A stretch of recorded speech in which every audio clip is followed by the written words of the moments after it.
Oi gente, tudo bem com vocês? No vídeo de hoje a gente vai entender como é que ficou a história da inversão de fluxo de potência depois de tantas idas e vindas no setor. Vamos lá?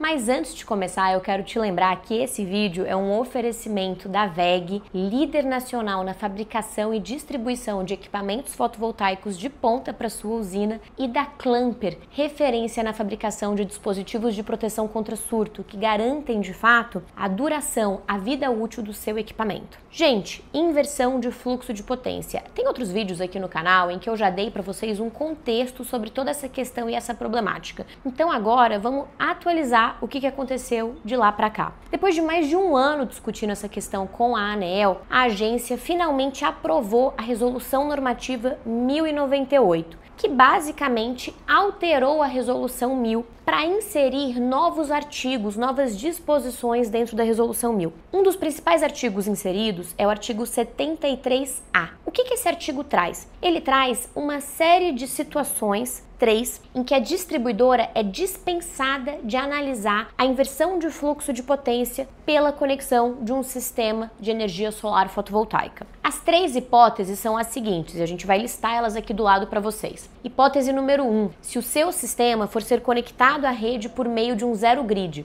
Zero grid, gente, ou grid zero, é um tipo de inversor, um dispositivo que evita, ele consegue limitar a injeção na rede da distribuidora. Conectar o seu sistema com zero grid significa dizer que o seu sistema vai ser conectado na rede da distribuidora, mas você não vai injetar energia na rede dela. Se você não vai injetar energia, obviamente não há que se falar em análise de inversão de fluxo nesse caso. O segundo caso previsto no artigo 73A é quando você vai instalar um sistema cuja geração seja compatível com o consumo instantâneo, o consumo simultâneo daquela unidade consumidora. Para descobrir qual é a potência do sistema que vai ser liberado para essa instalação, a própria ANEEL já trouxe uma fórmula que tem que ser utilizada, vocês estão vendo ela aqui. O que essa fórmula diz? Que a gente tem que dividir o consumo daquela unidade consumidora pelo fator de potência, pelo fator de capacidade também, pela quantidade de horas do dia, 24 horas, e dias no mês, 30. O que é o fator de capacidade para energia solar fotovoltaica? 16%. E o que é o fator de ajuste regulatório que a própria agência trouxe aqui nessa fórmula? É um fator que foi definido para a ANEEL para determinar o que seria a simultaneidade de cada perfil de consumidor frente à geração de um sistema fotovoltaico. Então, por exemplo, um consumidor residencial, se a gente olha uma curva típica de um consumidor B1 no Brasil, ele vai ter um fator de ajuste regulatório, que a agência chamou de 46%.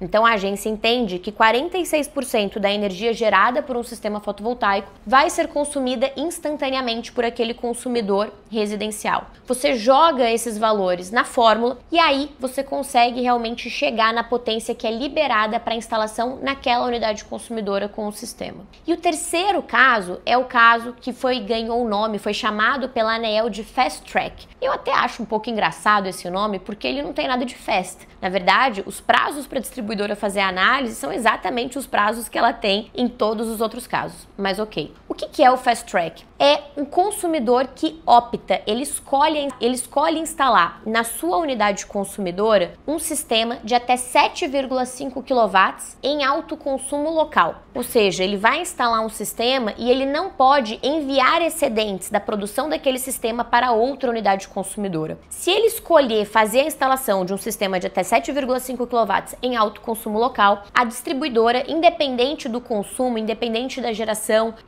alinhados ali nessa questão de simultaneidade, ela tem que liberar o sistema sem analisar a inversão de fluxo de potência. Mas tem essa restrição, não pode enviar excedente. Talvez você esteja se perguntando, Bárbara, por que eu não posso enviar excedentes para outra unidade consumidora? Gente, essa limitação foi uma escolha da ANEEL para evitar que um consumidor, por exemplo, que precise de um sistema menor do que 7,5, instale um sistema maior do que ele precisa para enviar excedentes para outros consumidores. Você pode perceber, por dessas 3 hipóteses trazidas pela ANEEL, que todas elas visam privilegiar o consumidor que vai usar aquela energia na própria carga, no próprio local em que a usina está sendo instalada. Por isso aí que nesses casos não existe essa análise de inversão de fluxo de potência sendo feita. De qualquer forma, são pontos aí importantes para você ficar atento. Um ponto interessante também é que no Fast Track o consumidor ele tem que assinar um termo que a ANEEL já disponibilizou e nesse termo ele se declara ciente das limitações e ciente também de que essa escolha dele ela é irretratável. O que isso significa? Que se o consumidor homologa um sistema como o Fast Track hoje, mas amanhã ele decide enviar excedentes para outra unidade consumidora, ele terá que homologar este sistema novamente. Então, porque ele vai se desenquadrar dos requisitos que foram trazidos. Então, esse é um ponto muito importante aí para você ficar atento e para você deixar o seu cliente ciente também no momento em que ele for fazer a instalação dele. Beleza? Outro ponto muito relevante. Na publicação dessa resolução 1098, ela foi publicada no dia 31 de julho de 2024. O Fast Track já tem que ser aplicado por todas as distribuidoras do Brasil, mas as outras 2 possibilidades, as distribuidoras têm até 60 dias para iniciar a aplicação. Significa que a distribuidora só é obrigada a iniciar a aplicação da liberação de inversão de fluxo para grid zero e para instalação de sistema com geração compatível com o consumo simultâneo da unidade consumidora no final de setembro, que é quando a gente chega realmente no fim desse prazo de 60 dias que foi dado pela ANEEL para as distribuidoras se adequarem. Mas, junto com a publicação da Resolução 1098, foi publicado também um manual com uma série de instruções que a distribuidora tem que seguir quando ela for fazer as análises e os estudos de inversão de fluxo de potência. Isso porque, gente, o que o artigo 73A fez foi trazer possibilidades para o consumidor que quiser fugir da análise de inversão de fluxo. Agora, se o consumidor não quiser instalar um grid zero, quiser instalar uma potência maior do que o consumo simultâneo dele, por exemplo, e não quiser fazer a limitação imposta pelo Fast Track, você vai protocolar o projeto dele normal, sem aderir a nenhuma dessas opções, e a distribuidora também vai fazer a análise normal. Se tiver inversão de fluxo, ela vai te apresentar uns estudos, quiçá,